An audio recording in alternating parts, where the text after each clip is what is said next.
iglesia decide permitirse que el Espíritu Santo te use y usted salga de esa puerta, usted va a ver el poder de Dios siendo manifiesto. Usted va a ver cómo aquel que estaba muerto puede vivir.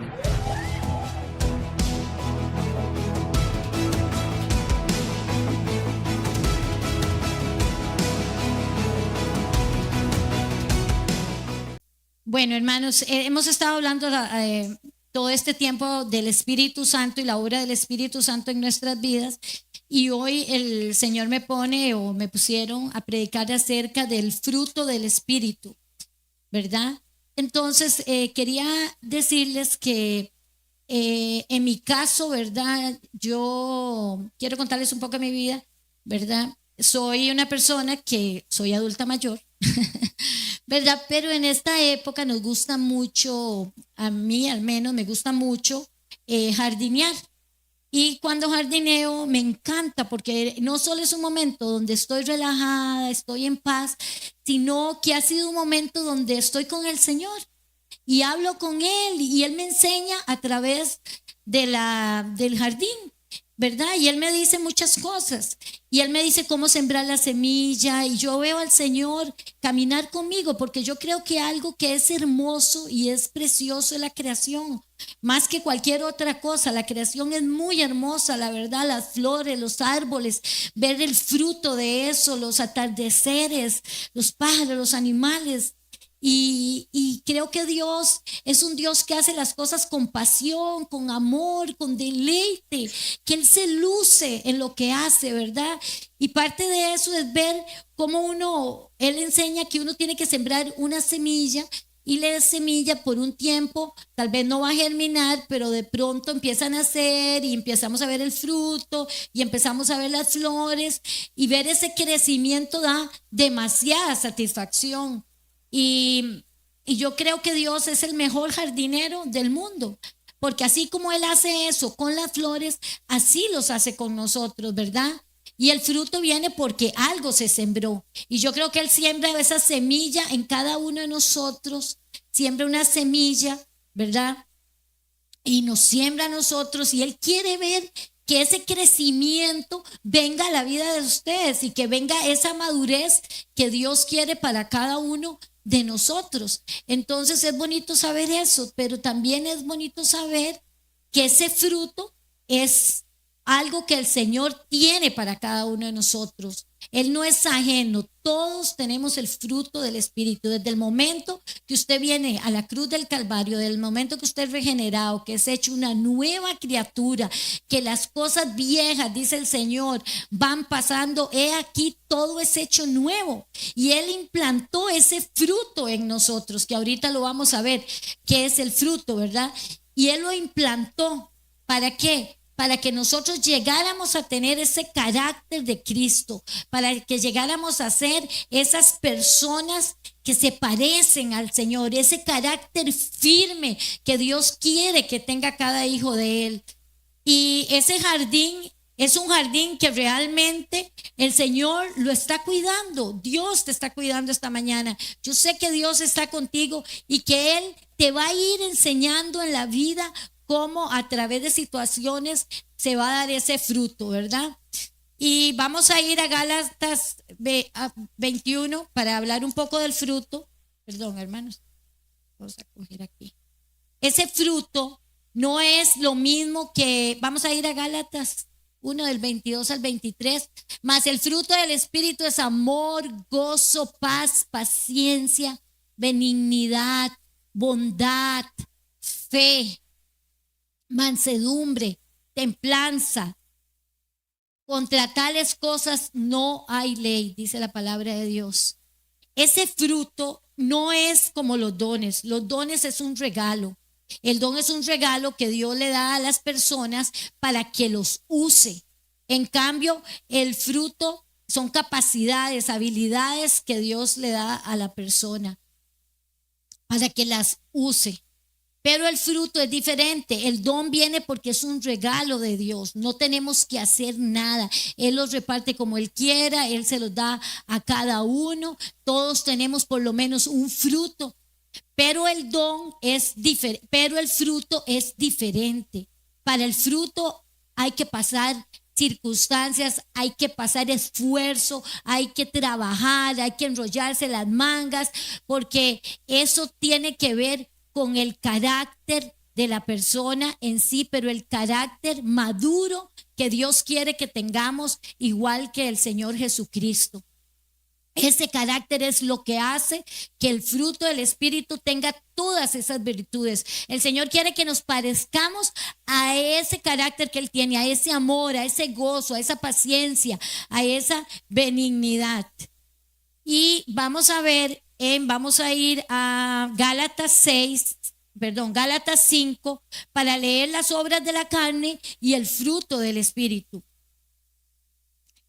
Ese fruto también quiero decirle que ese carácter que el Señor va a formar en nosotros, ese carácter, esa madurez, es algo que no va a pasar, eso va a ser permanente, siempre lo tendremos. Y ese carácter, lo primero que tiene ese carácter es el amor. Y de ahí por eso leímos primero el amor, de ahí salen todas las otras partes del fruto. Es un solo fruto con 9 formas diferentes, pero el amor es la principal.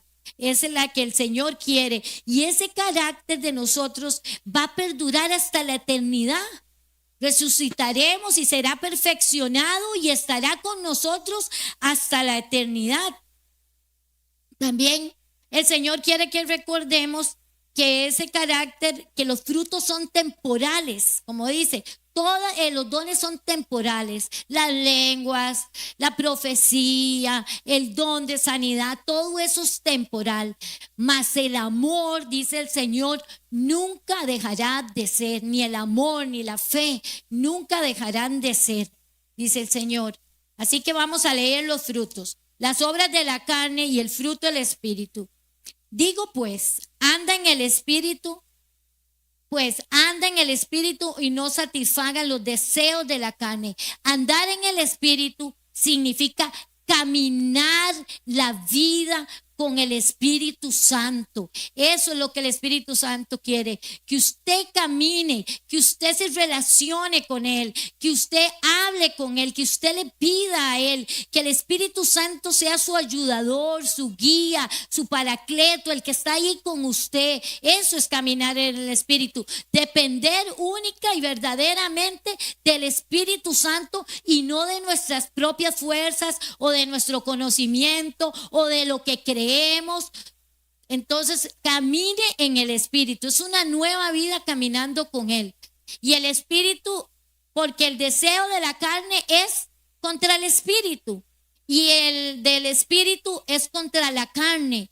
Y estos dos se oponen entre sí para que no hagan lo que queremos. Hay una batalla de la carne. ¿Qué es la carne? La carne es la vieja naturaleza. La carne es esa naturaleza pecaminosa. Son esos deseos que salen de nuestra propia concupiscencia. Ese deseo de hacer la maldad, ese deseo de mentir, ese deseo de hablar mal, ese deseo de la envidia, del odio, ese deseo, todo eso es la carne. Y dice, pongámoslo atrás, por favor. Dice, porque el deseo de la carne es contra el Espíritu y del Espíritu contra la carne. Entonces, el cristiano realmente vive una batalla interna. Siempre la tiene. Esto es algo que toda la vida lo vamos a tener hasta que lleguemos al cumplimiento de la resurrección y podamos llegar al Señor. Pero todos vivimos esa batalla. Unos la viven más que otros, porque los que han crucificado la carne juntamente con Cristo van de victoria en victoria, de gloria en gloria, hasta que el día es perfecto y van viendo esos cambios en su vida. Mas hay gente que no trabaja eso, no quiere trabajarlo, no quiere pasar el tiempo con Dios, no quiere arrepentirse, no quiere orar, no quiere buscar a Dios, no quiere hacer cosas, lo quiere todo fácil, o simplemente le gusta donde se encuentra y no le importa y no se arrepiente. Pero esa batalla se genera también en la mente, no solo es que yo paso pecando y paso luchando, sino también que es una batalla mental. ¿Cuántos de aquí viven esas batallas mentales? ¿Cuántas veces tal vez usted ha practicado pornografía, ha practicado pecados sexuales, tal vez te has acostado con personas, pornografía, masturbación, mucha cosa sexual, y el enemigo no le va a dejar de mandar ataques a su mente? Tendrá sueños, tendrá pensamientos negativos, tendrá pensamientos lujuriosos, porque el enemigo sabe cuál es el pecado en el cual usted anda y va a traer todo eso para que usted tenga esas batallas. O cuando hemos pecado y ya nos hemos arrepentido, viene el enemigo a traernos batallas de culpa, de condenación, de que Dios no nos quiere, de que nunca vamos a salir de ahí, que nunca vamos a cambiar. Entonces todos tenemos esas batallas todos los días. Y dice que estos se oponen entre sí. ¿Para qué? Para que usted no haga lo que el Señor quiere, ni usted haga la voluntad del Padre. Porque el Señor quiere que hagas la voluntad de Él, que lo busques, que de verdad tu vida cambie. Porque hemos sido, como dije antes, hechos nuevas criaturas. Las cosas viejas tienen que ir pasando. Tiene que verse ese cambio en la vida de nosotros. El que sigue, el 18. Pero si sos guiado por el Espíritu, no estarás bajo la ley. No estaremos bajo esa condenación, no estaremos bajo esos ataques del enemigo. Si usted se deja guiar por el enemigo, no estaremos bajo la religiosidad, porque la religiosidad puede producir en nosotros querer hacer las cosas puras obras. La gente viene y hace obras en la iglesia. Cantan, predican, hacen cosas de diaconado, de discipulado, hacen muchas cosas. Pero las obras no tienen nada que ver con esto. No tienen nada que ver con tu salvación. Las obras vienen por una consecuencia de haber conocido a Cristo y de haber estado agradecido con Él y querer servirle a Él por amor a Él. Pero no para que alguien me vea, no para que alguien me ponga en un puesto, no para que alguien me diga qué bien lo estoy haciendo y llenar vacíos que hay en nuestro corazón. Entonces, tienes que ser guiado por el Espíritu y no por lo que usted siente o cree. Viene Gálatas 5:19, dice, y manifiestas son las obras de la carne, que son adulterio, fornicación, inmundicia y lascivia. Todas estas formas de la carne son pecados sexuales, hermanos. El adulterio, todos lo sabemos, que es cuando un hombre tiene relaciones sexuales con personas fuera del matrimonio. Y para esto no hay excusas. Usted no puede decir que su esposa se descuidó, que mi pareja no me entiende, que estoy sola, que estoy solo. No, porque Dios sabe las consecuencias que este pecado trae y son muy grandes para el matrimonio. Es una destrucción total de una familia, y no solo de la familia, sino del propósito de Dios para esa casa, para esa familia, para esos hijos. También dice la fornicación. La fornicación es cuando una persona voluntariamente tiene relaciones sexuales con alguien que no es su esposo o su esposa, voluntariamente. Usted no puede decir que alguien la obligó, usted no puede decir que aquel le obligó. Usted lo hizo porque le nació de su propia concupiscencia, nació de su propia maldad. No, el diablo nos puede tentar, pero el diablo no puede hacer que nosotros cometamos el pecado. El pecado lo cometemos nosotros. Pero el diablo es el quien pone ese querer hacer la maldad. Pero al final yo le daré cuentas a Dios de lo que yo estoy haciendo. Porque sabemos que el diablo vino a matar, a robar y a destruir. Si usted se va en la tentación, el diablo quiere eso. para su vida. Después viene la inmundicia. La inmundicia es estas personas que cometen pornografía, que hacen masturbaciones, que hacen cosas sexuales que al Señor no le agradan. Vamos a buscar aquí un poco de esto para explicarles un poquito rápidamente. La inmundicia tiene que ver con eso, con pecados que al Señor no le agradan, que tienen que ver también con la parte sexual, incluso la manera en que usted habla, hermano, incluso en la manera en que usted se viste, tiene que ver con la inmundicia, la manera en que habla, la forma en que habla de doble sentido, tiene que ver con esa inmundicia, ¿verdad? Mucha gente habla con doble sentido, porque así habla la gente del mundo, yo los he oído, tengo amigos mundanos. Y todo es con doble sentido, siempre metiéndole algo que tenga que ver sexual. No pueden decir algo normal sin decir algo sexual. Después está la lascivia. La lascivia es una lujuria, es algo que está dentro de la persona que peca, no importando, no le da importancia que los demás hablen de ellos, no le da importancia lo que piense la gente, lo hacen públicamente, inclusive hasta lo hacen para causar un libertinaje y que la demás gente vea ese libertinaje, ¿verdad? Y eso se ve mucho en los artistas, se ve mucho en la gente en el TikTok, en las redes sociales, se ve mucho con los cantantes, la manera en que ellos se visten lasciviosamente, lujuriosamente, tratando de inclinar el corazón del hombre hacia lo sexual.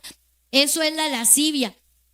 También habla de la idolatría, hechicerías y enemistades. Idolatría y hechicerías. La idolatría y la hechicería son pecados que vienen contra Dios. La idolatría es un pecado de donde usted pone en primer lugar a ídolos. Lo que usted ponga en primer lugar antes que Dios también será un ídolo. No solo los ídolos de madera. Hay gente que todavía siendo cristiano tienen vírgenes en la casa, tienen imágenes. Eso son idolatría. Cuando yo creo en esas imágenes, pero también idolatría puede ser mi casa, mis hijos, mi esposa, mi trabajo, el dinero, todo lo que esté antes que Dios. Dios lo va a ver como una idolatría, su novia. Si su novia está en pecado con usted y usted no puede dejar ese pecado, es porque usted idolatra a esa persona. Idolatra, no puede decirle no puede dejarla. También dice hechicería. La hechicería es la brujería. La hechicería es lo que hacen los chamanes, todos lo sabemos, los brujos, los hechiceros y todo eso. Todo eso lo hacen para controlar y manipular a las personas. Tiene que ver también con las pócimas y todo eso que se toman, que eso lo que hace es poner a las personas en un estado de ceguera espiritual. Le ponen vendas mágicas, les ponen vendas en los oídos. Dice el Señor que ponen vendas en los oídos, en los ojos, para que esa persona no pueda ver más allá de su situación, para que pueda robarle algo. El propósito, el plan o destruir a esa persona, destruir lo que Dios está haciendo en esa persona. La farmaqueia, que era lo que usaban ellos en esa época antigua, tiene que ver con las drogas, porque las drogas producen eso en las personas, en todo lo que produce en usted una ceguera, una somnolencia, un estado así, tiene que ver con la hechicería. La hechicería es contada como un pecado de manipulación y control, porque eso es lo que produce, manipular a la persona, controlarla para que haga lo que yo quiero. Entonces hay que tener cuidado con todo esto. Después habla también de enemistades, pleitos, celos, iras, contiendas, disensiones y herejías. Todo esto tiene que ver de pecados contra las otras personas. Dios no quiere que yo tenga enemistades. Dios no quiere que yo nunca tenga amigos, que siempre esté sin gente alrededor mío, que siempre vaya causando tanta división, tanta contienda, tanto odio. Los pleitos causan eso, los celos, hermano. Usted no puede tener celos de ninguna persona, ni siquiera dentro de la iglesia. porque usted no puede celar a otra persona. Usted no sabe la situación de esa persona. Usted no sabe por qué esa persona hoy está sirviéndole a Dios en ese puesto. Usted no sabe las pruebas, las circunstancias y todo lo que ha pasado esa persona. Usted no se puede creer mejor que ninguna otra persona, ni en el lugar de trabajo. Usted no tiene envidia. Usted tiene que ser agradecido con Dios por lo que Dios le ha dado, porque la envidia, los celos traen envidias, traen ira. La ira es un enojo de repente, un enojo que me sale como ese diríamos así, como esa cólera, como esa ira, como esa palabra que le tengo que decir a una persona para herirla. Eso es la ira. Dios no quiere que tengamos ira. Tampoco quiere que vivamos en contiendas, que son esos pleitos que en una iglesia puede causar división de la iglesia, destrucción en tu familia. Cuando hablas mal de otra persona, cuando no le hablas a la otra persona, cuando vienes y causas daño y la hieres y la juzgas y haces todo eso, estás causando contienda. Disensiones tienen que ver también con la división, que no hayan envidias, dice el Señor, que no hayan homicidios, y no solo homicidios físicos. Usted puede matar a una persona por solo algo que puso usted en una página de Facebook. La puede destruir completamente. Hay gente que ha quedado completamente destruida, que no pudo jamás volverse a levantar porque alguien lanzó tantas palabras, lo mató espiritual y no físicamente, pero sí lo dejó espiritualmente dañado, emocionalmente dañado, que incluso puede ir a un suicidio. Las borracheras, las orgías y cosas semejantes. La orgía y la borrachera y la glotonería tiene que ver con pecados que uno hace con gente, rodeado de gente, que estamos así todos haciendo lo mismo. Dios no le agrada eso. Dios dice en su palabra, y voy a buscarlo aquí un momentito.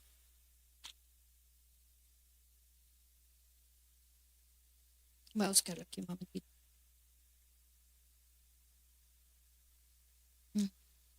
Traje un cuaderno lleno de cosas. Aquí, vamos a buscar aquí. Gálatas 5:21 dice, perdón. Dice Romanos 8:5-8, para los que viven conforme a la carne, piensan en las cosas de la carne, porque el ocuparse de la carne es muerte, pero el ocuparse del espíritu es vida y paz, por cuanto la mente carnal es enemistad con Dios. Y los mundanos tienen la mirada en el mundo. Hay gente mundana en la casa que tiene mala mirada en el mundo que en Dios, porque no se sujetan a la palabra de Dios, ni tampoco pueden sujetarse.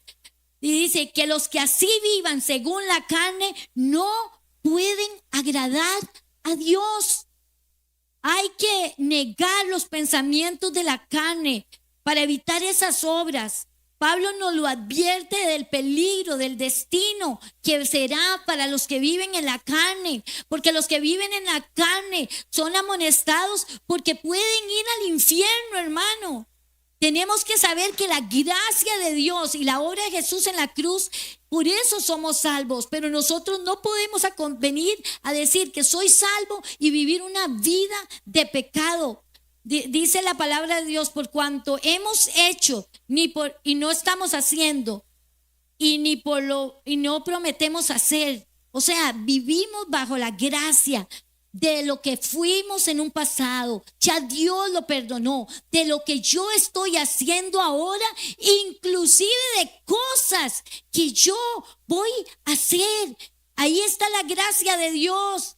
Sos salvo por la gracia, dice el Señor, porque por gracia sois salvos, y esto no, porque es por medio de la fe, dice, y esto no de nosotros, porque es un regalo de Dios.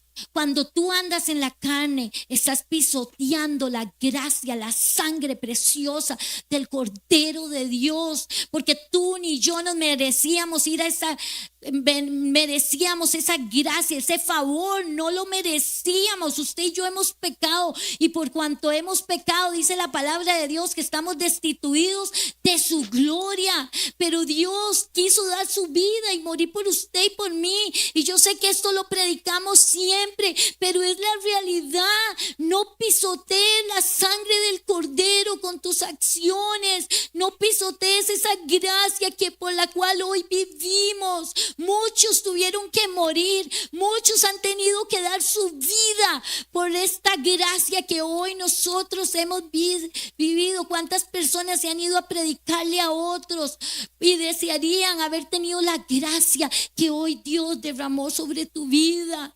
Úsala, vívela, vive esa gracia. No tuvimos que hacer nada, hermanos, solamente creer. Pero no solo creer, porque dice que los demonios creen y tiemblan cuando oyen el nombre de Jesucristo, sino es vivir una vida de santidad delante de Dios, que tu vida sea transformada, que tu vida sea diferente, que otros puedan ver en ti otra persona, sin palabras, que con tu mismo testimonio el Espíritu Santo pueda darle testimonio a una persona de quién es usted, porque cuando usted es de Cristo, la gente se le va a arrimar y va a decir: usted tiene algo diferente, no lo entiendo, no sé qué es, pero usted es diferente, usted cambió, usted ya no habla igual, usted ya no procede igual. Y eso es lo que el Señor quiere en nuestras vidas, y que vivamos ese fruto que el Espíritu Santo conquistó para nosotros. Y ese fruto dice aquí,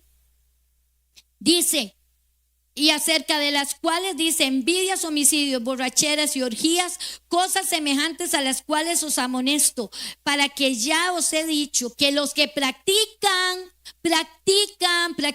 no es que usted lo hizo una vez, es que usted lo hace constantemente. Usted no ha podido dejar la mentira, usted no ha podido dejar esa relación mala, usted no ha podido salir de esa fornicación, usted no ha podido dejar esa lascivia. Los que practican tales cosas no heredarán el reino de Dios. Todos pecamos, todos, absolutamente todos pecamos, todos los días. Pero para eso está la sangre del Cordero. Todas las veces que vayas a orar, híncate y lo primero, lávate con la sangre del Cordero, para que puedas entrar al precioso trono de Dios y recibir esa gracia en el tiempo oportuno. ¿Por qué no reciben la gracia unos? Porque no confiesan sus pecados cuando vienen a la presencia de Dios. Mas el fruto del Espíritu es amor. El fruto del Espíritu es amor. El amor es lo más importante, hermanos. Y para que todo este fruto se dé, todo este fruto, porque es un fruto lleno de todas estas cosas lindas que Dios tiene, para que este fruto se dé, vamos a pasar por pruebas. Vamos a pasar muchas pruebas, no una, muchísimas pruebas. Vamos a pasar muchas tribulaciones.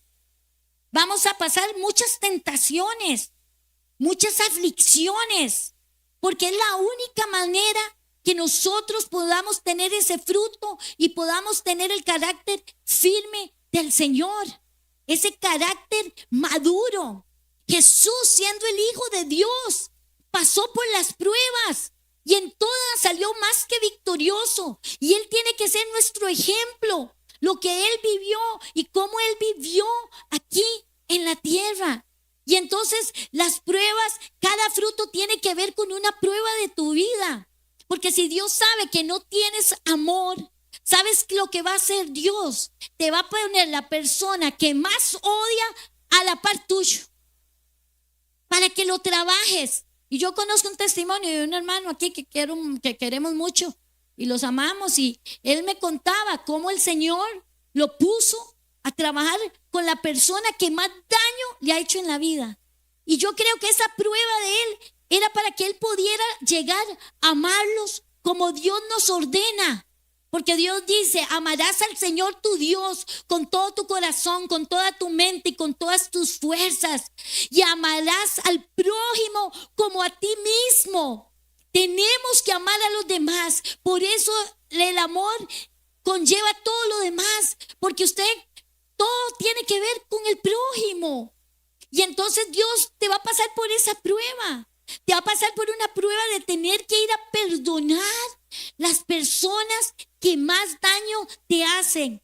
Y no se preocupe, hermano, no se preocupe lo que el otro haga. Siempre estamos pensando que lo que el otro hace, que lo que el otro me tira, pero preocúpese por lo que usted hace. Preocúpese por cómo usted reacciona ante que el otro le hace. Porque Dios, cuando usted llegue al cielo, no le va a decir, mira, porque fulanito y sutanito te hicieron esto. Dios le va a decir, ¿qué hiciste tú con el fruto del Espíritu? Ese dicho que le dice, cambie usted para que cambien los demás, es cierto. Si tú no cambias, lo demás no va a cambiar.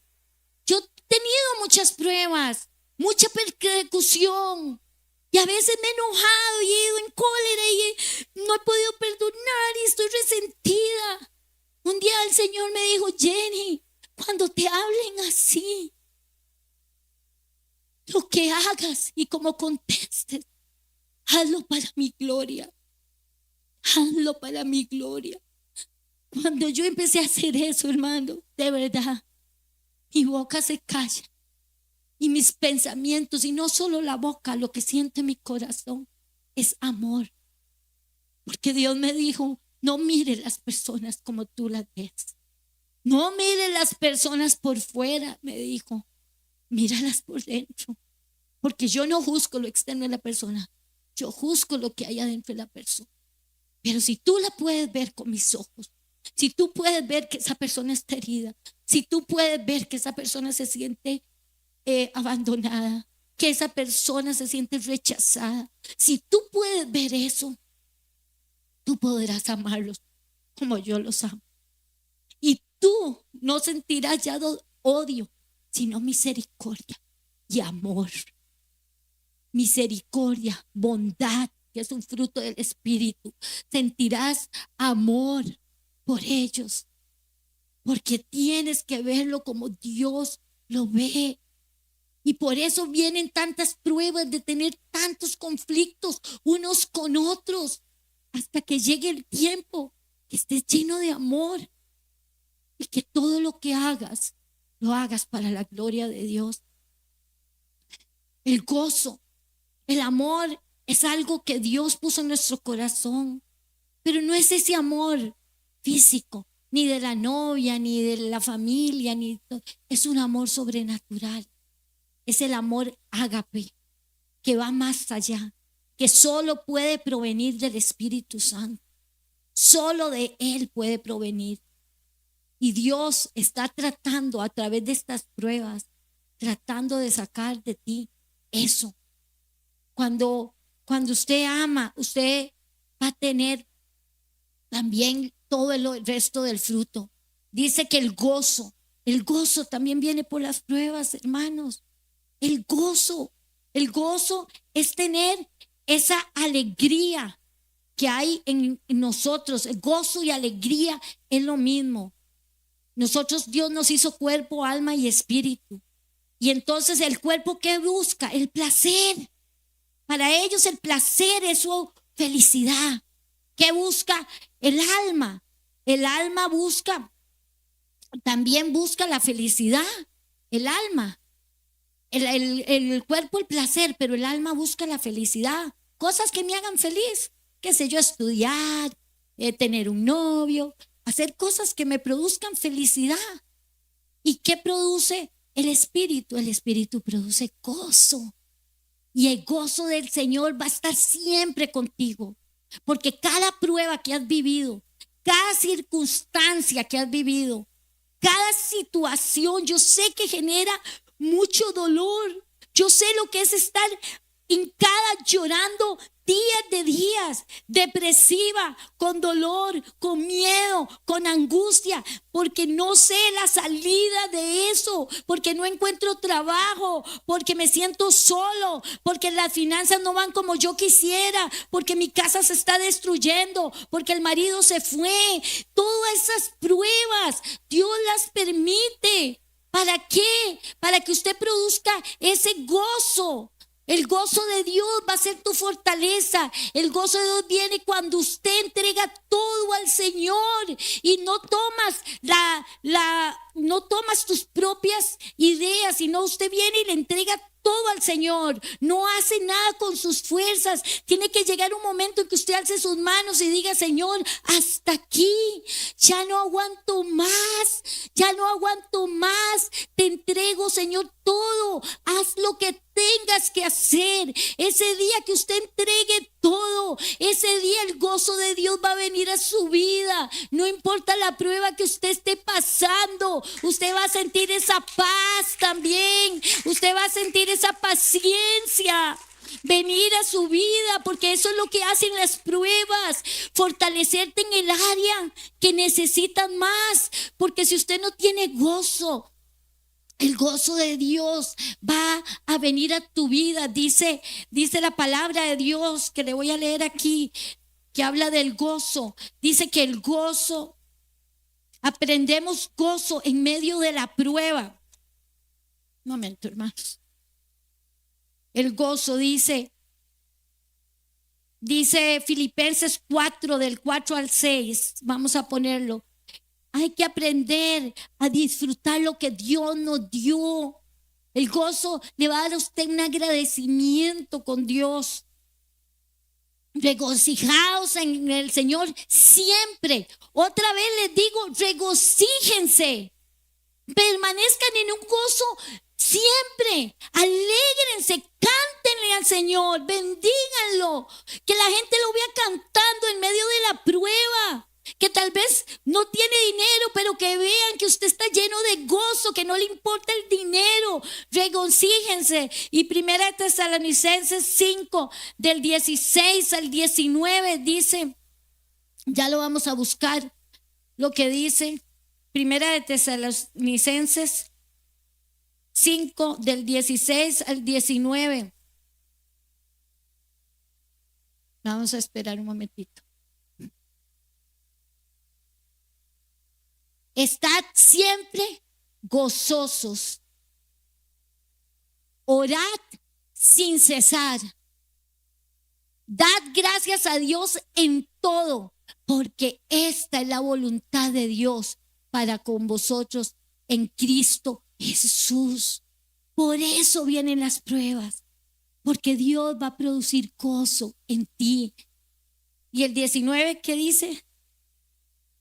No apaguéis al Espíritu Santo. El Espíritu se contrista. Él no quiere que lo entristezcas. Él quiere que vivas ese gozo que Cristo ganó para ti en la cruz del Calvario. Y la paz también. Van a venir pruebas, hermanos. La paz, esa paz que el mundo no la conoce. Es la paz que Dios quiere traer a tu vida.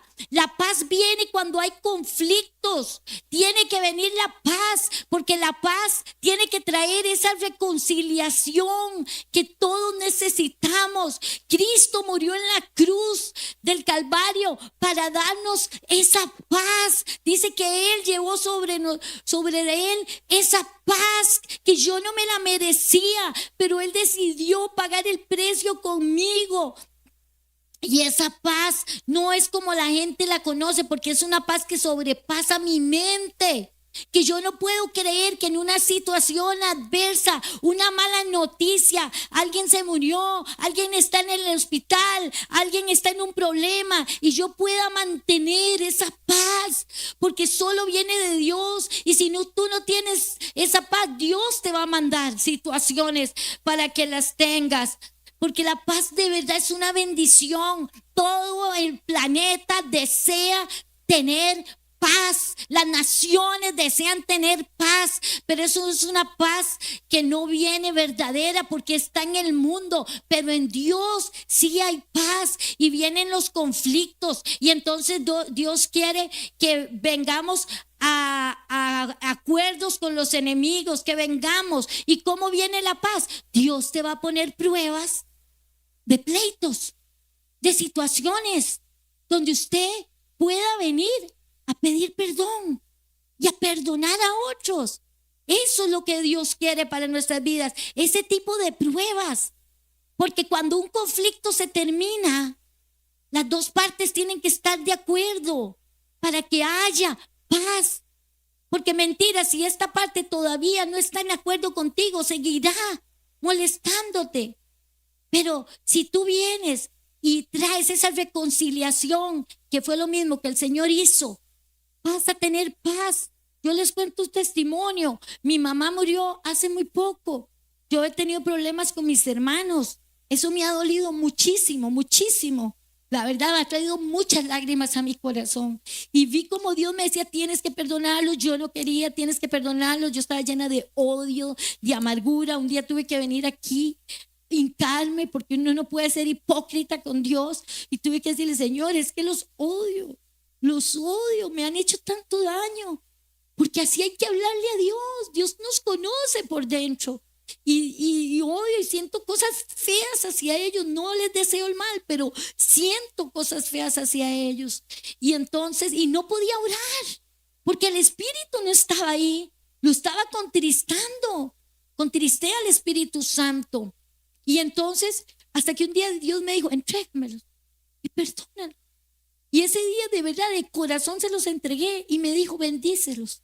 Porque hasta eso hace Dios, pone bondad. El fruto de la bondad viene a tu vida para que puedas bendecir a los que te hacen daño.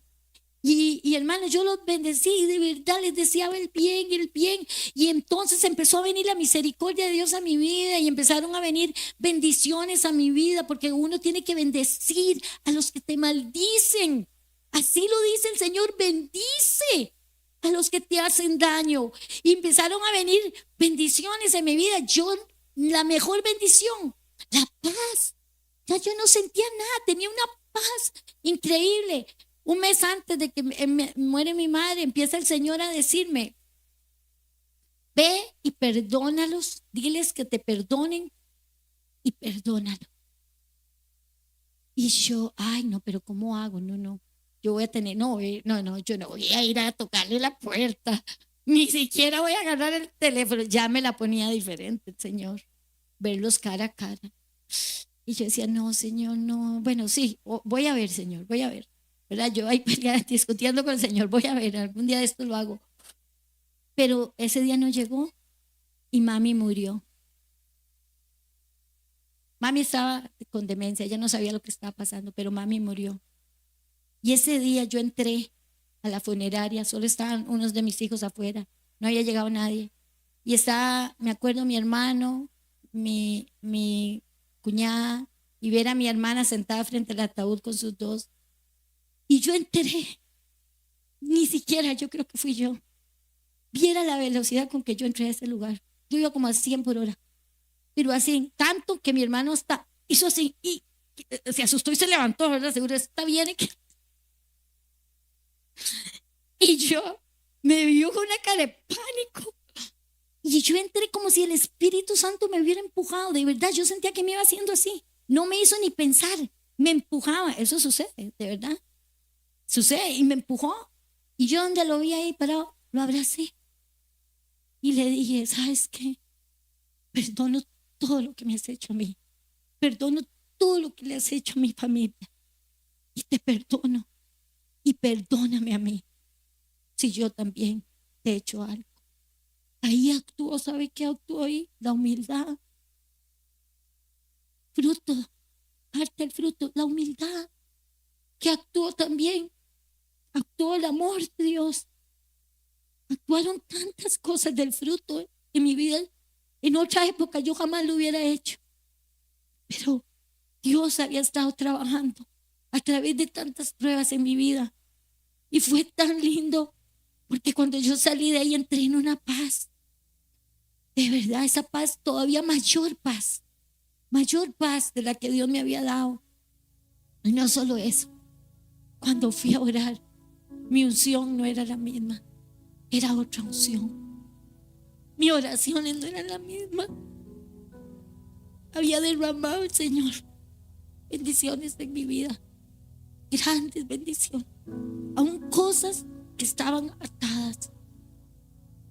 hasta cosas materiales. Fui a ver la cuenta, había una plata que yo no esperaba. Jamás hubiera esperado esa plata. Y ahí estaba.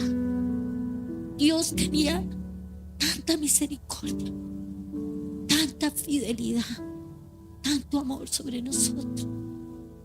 Solo haz lo que Él te dice. Pasa la prueba con gozo. No tengas temor. No tengas temor. Porque el perfecto amor de Dios echará fuera ese temor. Cuando vives bajo ese amor que es eterno, que es incondicional, no vas a tener miedo. El Señor va a estar ahí. Él te va a dar la salida y siempre llegará a tiempo. Deja de pelear con Dios. Deja de andar en la carne y ser rebelde. Búscalo a Él. Búscalo a Él. Busca ese amor de Él. Le tienes rechazo, sea lo que sea. Búscalos. Porque el amor de Dios es paciente. La paciencia, el fruto de Dios es paciencia. Es lo que más nos falta en medio de las pruebas. La paciencia es tener firmeza, es tener resistencia, es tener perseverancia y es tener ese deseo, esa constancia en las cosas de Dios.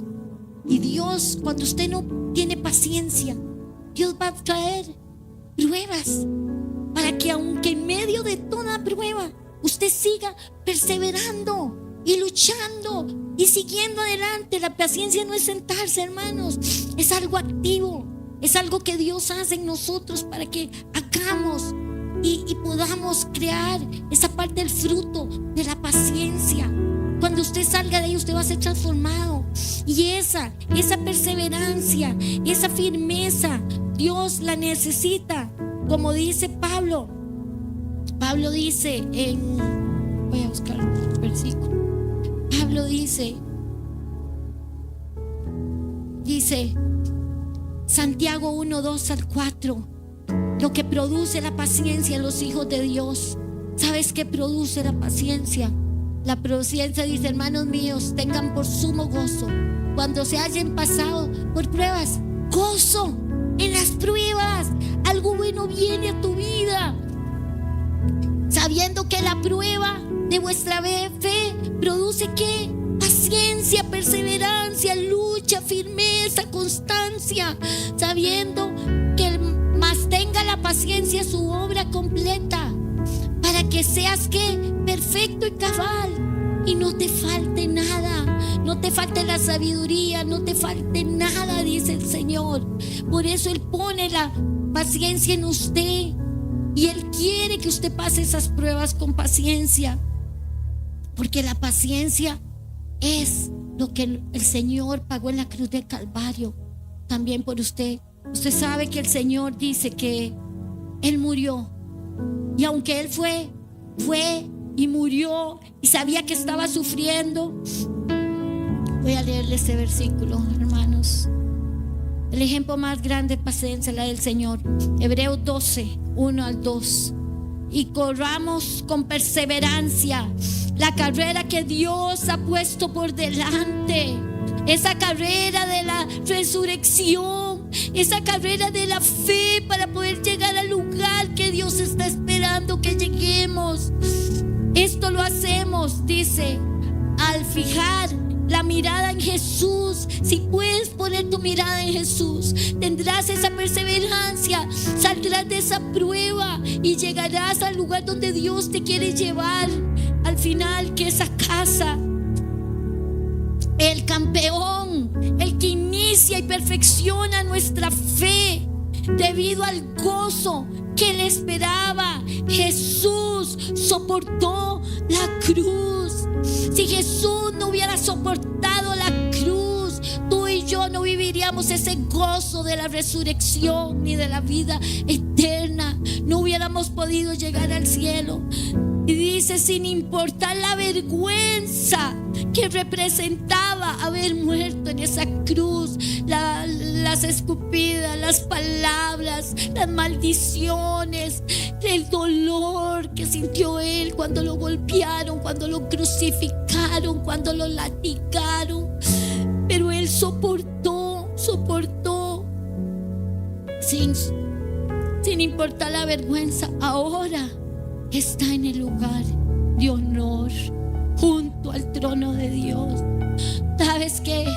Las pruebas te están preparando para ir al reino de los cielos. Dios lo quiso así. Dios quiso que fuera como su hijo. Tienes que recibir esa sangre del Cordero esta mañana. Bondad, ya va a terminar, hermanos. La bondad, no le hagas el mal a nadie. No le pagues a nadie bien, mal por mal. Paga bien por mal. Sé bueno como Dios es bueno con nosotros. Dios es bueno contigo. Dios es bueno con todo. Dios es fiel. Y la fe es ese carácter de Dios que Él cultiva en nosotros. Y la fe, ¿sabes qué tiene? Incluye fidelidad. La fe es depender de Dios en toda situación, en toda circunstancia. Siempre depender de Dios y no de nuestras propias fuerzas. Y la fidelidad, que también es parte de este fruto, es lo mismo, parecido a la fe. Es ser confiable. Es el tipo de persona a la cual pueden confiar las otras personas. Dios tiene fidelidad. Puedes confiar en Dios, que Él va a perdonar tus pecados, que Él va a estar ahí para ti, que nada se ha salido de control, que Él te ama eternamente, que Él no ha cambiado los planes para ti, que Él no te ha quitado su misericordia. Y puedes confiar en otras personas que han alcanzado esa fidelidad. Es una constancia. El fruto de la fe es no entrar en pánico, no perder la victoria, no se rinde y no vuelve atrás, porque confía en su Dios. Amén. Vamos a orar, hermanos.